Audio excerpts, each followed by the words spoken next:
I double-checked the manifests and damage reports. That ion storm we passed through did a lot more damage than I thought. A lot more. The starboard thrusters were misfiring. The aft deck oxygen generators were disabled. The forward battery turret had its motors fried, and by some miracle, the power surge didn't cause the magazine to explode. A few other things were damaged. Minor things, but there was no way to avoid it. We would be in the dry dock for several days for repairs. I swatted my long coat away from my eyes. I needed a trim again. Goddam trims. They're getting to be every 5th month now. Contact from local military authorities, sir. 2 battlecruiser-class vessels on intercept. I have deployed an emergency signal. Identification computer shows this system belongs to the Jovian Royal Navy, apparently. My ensign said it with a hint of concern. JRN. That's a Terran fleet signature. We must be on one of their fringe systems.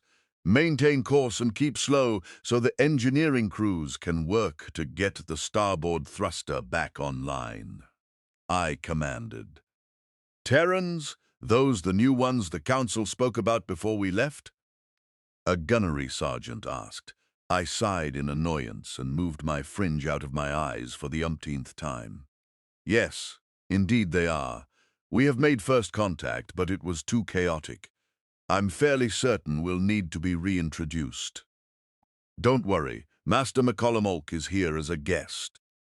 My train of thought derailed as 2 Terran warships suddenly appeared in front of us. Damn things. The reports about them were all too right. Ships twice the size of the galactic average, with heavier armament and shields than most flagships. These 2 were actually recon destroyers. I didn't have the heart to tell my crew these were the small ones. A voice came over the radio and barked at us.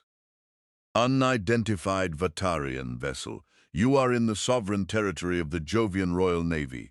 Identify yourself immediately. Yes, hello humans. Good to see you too. This is the Galactic Commerce Guild vessel, Storm of the North. My name is Vatak Tul of Clan Ulk. Sorry to be a bother, but we are a courier ship. We got knocked off course during an ion storm. We've got some damage. Would you mind giving us a tow? Our starboard thrusters are gone, I replied with more calm than I knew I had. Stand by for Commerce Guild verification, please. A robotic-sounding voice replied. No problem. We aren't going anywhere soon. Not safely, at least, I remarked casually. Hell of a nice ship. Pity about the scorch marks. Identification verified. You are clear to proceed. Please shut down all engines and recall your crew indoors. Retrieval team is on the way. I think we have some spares on hand. If not, I'm sure we can find some way to fix it. Push comes to shove. We'll just stick you in a logistics cruiser and tow you back home. Welcome to Allesium, the voice replied. Thank you very much. It wouldn't be mealtime in this system, would it? The ensign replied with a smirk. Near lunch. Come on board the station. I'm sure there's something we can serve that won't cause anaphylactic shock somewhere. EpiPens on standby. He said it with a chuckle. I couldn't help but laugh along with the crew as we all joked about the time we discovered Councillor Tahaklaw was allergic to the substance known as apple juice. Ship is incoming on station for tow. Welcome aboard. Copy that and thank you, I said. I then pressed my intercom button and spoke to my crew. Okay, everyone, take a break and get ready for shore leave. We are stopping at the human station for repairs. All engineers, come back from EVA and get ready for security screening. Oh, and would someone please check our cargo bays and make sure those tablets we were transporting weren't fried too? I ordered. A huge ship, twice the size of the ships that had responded, appeared. It was shaped like a gigantic U, with engines surrounding what appeared to be a massive dry dock saturated in tools and equipment. It truly terrified me that ships could get this goddamn massive. And these fucking things were still only local ships from one of many factions. A crew of dozens of humans in suits, mechs, and piloted small craft swarmed the ship. They expertly latched onto us and dragged us into their tractor cable net. This is lanyard. Cargo secured. Moving to Station Grid 226, Bay 47. Running diagnostic scans and requesting damage reports from the local system. Waiting for verification. Out. A new radio voice said. The ensign looked up at me, pointing at her console. I walked over, looked at the display, and nodded for a go-ahead. We were almost thrown out of our chairs, and I was nearly thrown off my feet as the absurd behemoth of a ship moved at a speed far too fast for a vessel of any size or scope, let alone one this massive. By the time we got used to the acceleration from the sublight engines, we could already see the station. Pardon me, but you have better equipment than we do. Anything to say about the damage? I asked over the radio. Dampeners at minimum, coming in hot. Ion damage, 20% of electrical systems fried. AI core offline due to emergency shutdown. Starboard thruster fuel pipe exploded. Minor damage to defense systems and not as bad as it looks, to be honest. Gonna be a complex repair, though. Lots of internals to fix up. Sorry to say, but it's a 2-day job minimum. It's not as bad as it looks, but it's still pretty bad. The reply came as we were gently moved into a dry dock slot. Agon. These humans and their massive ships. This damned thing was large enough to hold 10 of my ships at once. I just shook my head. Local docking arms have us locked down. They've taken admin control of the ship and locked it in. We're theirs until repairs are done, I guess. The ensign said with a sigh. Humans are not Scifi, so don't worry yourselves. I have paperwork to do. So, I sighed and once again moved tufts of hair away from my eyes. It was getting unruly now. Paperwork so we can do this properly. So, until repairs are complete, do let yourselves be known and enjoy your stay.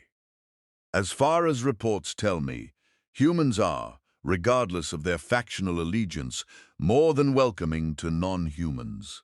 So we should have a good few days. All crews dismissed. Make sure you carry your ID badges everywhere and don't do anything to make me court-martial you. Engineering crew, you can leave if you want, but I would prefer you stay here and help with repairs. Dismissed. I said into the comms. My ship shut itself down, and I walked out, gathering the necessities before wandering into the station. I walked onto the dock and took a look at the ship. And indeed, it looked pretty bad. Parts of the hull had blown out where cables were buried under the plating. The starboard engine had blown out in 3 places from a burst fuel pipe, and some parts of the shield array were scorched to oblivion. I shoved tufts of hair out of my eyes and turned around, only to be faced with a rather important-looking human. He was 2 feet shorter than me. Gods, these things were adorably tiny. Another one stood beside him, and he was maybe an inch shorter than me. Must be one of those legionnaires I kept hearing about from reports. Captain Vatak? The small one asked. Yes, hello. Who might you be? I asked, frustratingly shoving parts of my coat out of my face. Alien space Sasquatch, the legionnaire asked, seemingly involuntarily. Cut it, Sergeant, the small one barked. My name is Captain Williams. I'm the officer in charge of the station at the moment. Lord Admiral Vess won't be on station for a few days. I am here on his behalf. I need you to look at some documents before I let you go, please, he said, and handed me some papers. Oh, certainly. You are very short, I said. I caught myself and apologized profusely to a chorus of giggles from nearby dock workers. I read through the documents, and my eyes bulged from their sockets. Well, they would have, had they not gotten caught in my damn face again.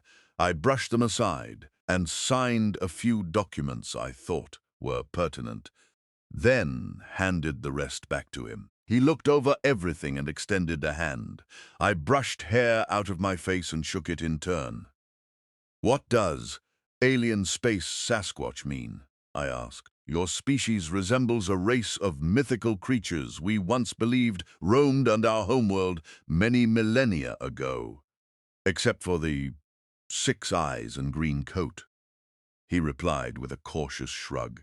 I shoved a tuft of hair out of my face again and smiled, at least as far as our many-toothed mouths can smile without terrifying everyone. "Ah, I see. Might need to check these records then. Maybe he was a lost uncle or something," I replied with a chuckle. The humans laughed. "Welcome to Allesium. We have almost everything here. It's a heavy commercial hub for the region. Just be careful what you buy. Some of this ain't legal by galactic standards." "If you know what I mean." "Understood," I replied in earnest, trying not to be too annoyed by the tufts that kept obscuring my vision. "By the way, if you want to get rid of that fringe, Marco's place is open. He can sort you out," the Legionnaire said, and walked away. "Marco's place?" I asked. "Barber shop. Professional groomers for hair and such, among other things. Should help get rid of that fringe, at least," Williams replied. "You have those? That's something I didn't know. Do they take our kind as clients? Or is this just a human thing?" I asked. "No idea. But Marco, the place's owner, is the kind of guy who likes to rise to a challenge. Don't mind his personality, either. Flamboyant he may be, but I don't know a better barber. Not in this system, anyway. See you later. I'll contact you on the station's PA system if I have any updates," he said and saluted me, then walked away to go speak to the engineering crew. I wandered into the station and found something called frozen yogurt and hot dogs, as well as these funny picture books that I had recently become highly addicted to, called manga. I spent a few hours milling about, glaring back at the gawking, tiny humans around me as I trudged through the station. Eventually, I got more annoyed than necessary at the damn fluff that kept getting in my way, and resolved to go to the barber. I found it eventually and wandered through the door. A tiny bell rang above me, signaling my entry into the shop. I received a shocked gasp of, "Holy shit!" likely from the steward on duty. I simply smiled and sat in the abnormally small chair. I looked at the woman next to me, oddly adorable creatures, but such flatness in their hair. So few tufts everywhere. I really wondered how the species tolerated the coldness of space. We could withstand sub-zero temperatures for months on end with our fur coats, probably these fabrics they all wear. Insulated, maybe? No. Same fabric type as far as I could tell, only ours were less elaborate. I took an all-too-curious look at the individual next to me and silently apologized for my staring as I tried to make sense of them. I shrugged it off and read my manga. About half an hour later, I noticed the next customer was done. I absent-mindedly looked up from my book at the sight. Shock hit me like a cudgel, and my brain failed to register what I was seeing. Same face, same expression, same demeanor. But by all the ancestors, the woman who had sat next to me looked completely different. Her hair had gone from dark as the night sky to a lustrous golden shimmer, from disheveled flatness to a bouncy, curvy wave. Were these creatures some kind of chimeran race or something? A male approached me and looked up at me. Well, technically, while I was sitting down, we were relatively the same height. Well, hot damn! Aren't you a tall drink of water? I was told we had new guests, but I didn't expect we would have one in my humble shop. Name's Marco. I own this fine establishment. And what can I get for you today? He asked. I tried to say something, and a tuft of hair slipped in front of me. Say no more. Need to give you a good trim and fringe cut. I got you covered. Do you want a full service or just a trim? Maybe. I can see some potential here, he said again, and dragged me to one of the chairs. I was spun around, and a mechanical whine made me lift into the air a bit before being slowly returned to a more reclined position. A towel, or at least some kind of garment, was tossed over me and secured reasonably tightly. A bottle of liquid appeared. Before I could say anything in protest, my fringe was wet. I could hear the telltale snips of scissors and the sudden lightening of my forehead. My goodness gracious. Does someone not know the concept of brushing one's hair? No matter. These combs can untie any knot or mat. I've faced so much worse from my own kind. I swear. This will be a good workout for both of us. Fancy something different, though? He asked above the noise of clippers and scissors.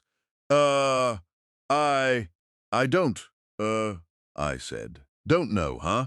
Well, don't worry, friend of ours. Let's just get you trimmed and neat, then we can figure from there. Baby steps.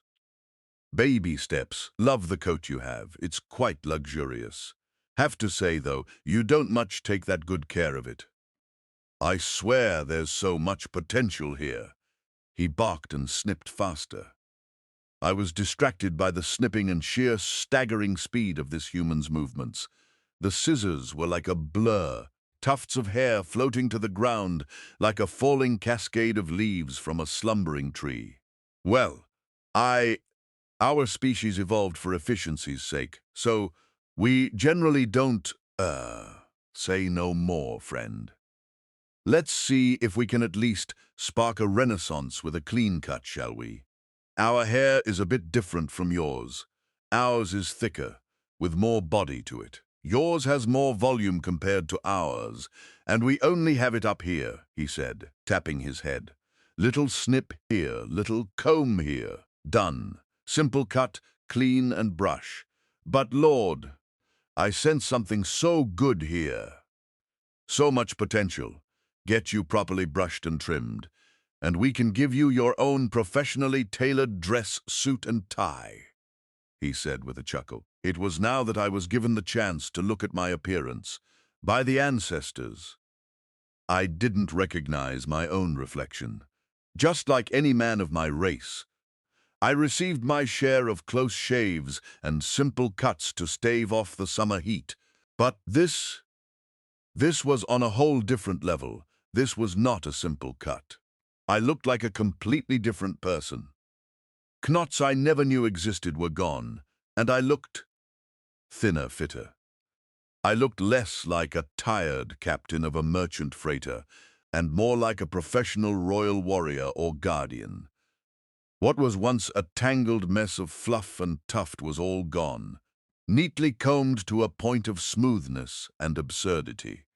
It was coated in some kind of sweet, delightfully scented liquid that adhered to my hair and gave it a strangely durable sheen. My head, it had been styled somehow. The curls and waves moved just so, the trim just so, the comb just so. Together, they created a certain pattern atop my head. Sure, it was only head and shoulders, but I looked like an entirely different person. I reached up and touched the side of my head to see if it was actually me. I knew you'd like it. Good clean cut. But that head. Well, I just had to give you a good old Elvis. Can't go wrong with the king's hairstyle, especially with a head like yours. Gotta say suits you. You've got the jawline and eyebrows to pull it off. What do you think? He asked. I remained silent for a few moments, contemplating reality and my reflection. Then I said, without thinking, I like it. I really like it. Oh, that's what I was hoping for. But still, so much I can work with here. Maybe next time you come around, I can give you a full wash, dry, and proper groom with the god shears. Get some of the grime out of you and make you look more sophisticated. I mean, the Elvis really does work for you, but I can't help but think something more sophisticated, like the Bond or the Godfather, might work better. You seem like the distinguished type. You could easily pull that off. In fact, let me just... He didn't take a moment longer. Within seconds, the hairstyle was gone. It was now shorter, sharper, and conveyed a sense of strength and power. I felt like I could take anyone on and win. Behold, the Bond like? Don't like, he asked. By the ancestors. What changeling magic is this? I bellowed. Ah, fine, back to Elvis. We can try the Godfather next time. But this is the last one. I have to get to the afternoon rush.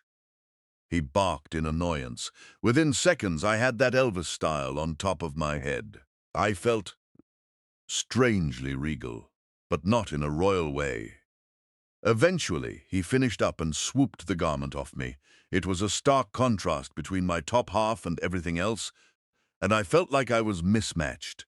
Shoulders and above was a strong, clean, well-kept officer of high repute. Under that, I felt like a hermit on an abandoned backwater. I looked around and noticed some things about the store. Then the hair dye caught my eye. I reached over and picked up a bottle.